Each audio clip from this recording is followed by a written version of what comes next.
Chapter 10. Talents and Gifts. Jealousy, greed, avarice, gluttony, slothfulness. The darkest of human characteristics have influenced the progress of humanity in countless ways.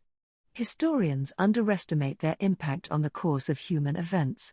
Within Estolia, the leadership would like to believe that the nation is free of these motives. They crop up everywhere, including Estolia. Percival Zakarian, Capitulo 83. A few months before Zakarian's birthday, he and Amador accompanied their father to the top of Mount Zacharias, to tour the future site of the palace. It sometimes surprises me how different the two of you are. I am proud of both of you, and yet I am somehow closer to Amador than I am with you, Zakarian. I wonder why that is?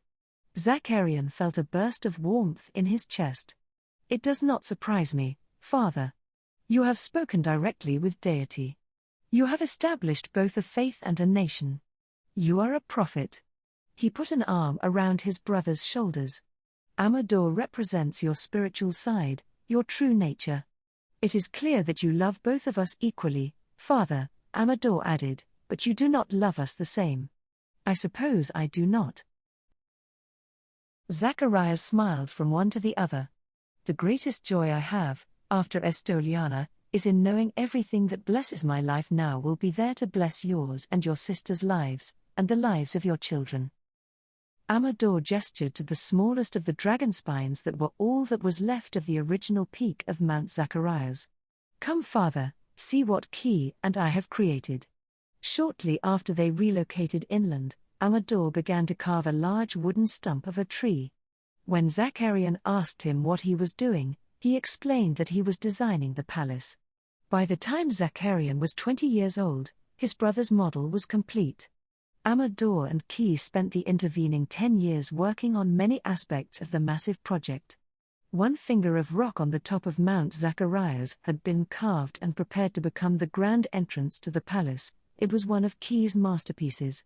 It was a grandiose double staircase rising 3 full levels to what would, one day, be the entrance to the palace.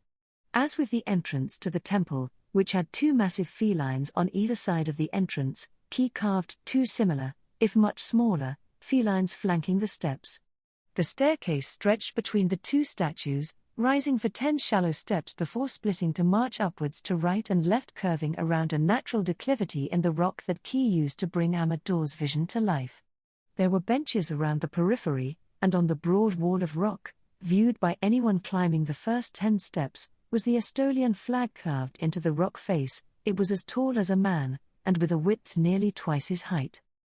Zacharias admired both the flag as well as the small area suitable for a gathering of 6 or 8 people. The flag had 2 mountains and 8 stars.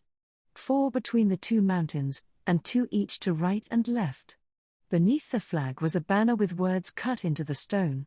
Zacharias brushed his fingertips over the inscription and asked, "What does it say?" Amador did not respond right away. When he did, his voice was less certain. Key tells me that it is Nubian lettering. Our script has many similarities to theirs. It means keep the promise. Key said it would enable those in the future to unlock the secrets of our nation.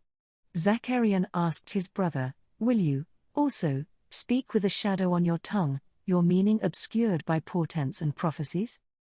Amador merely shrugged in response.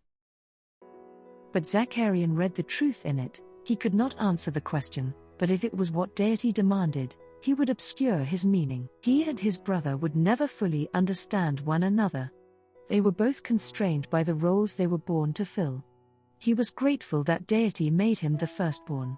He had responsibilities, but nothing like those his brother would inherit.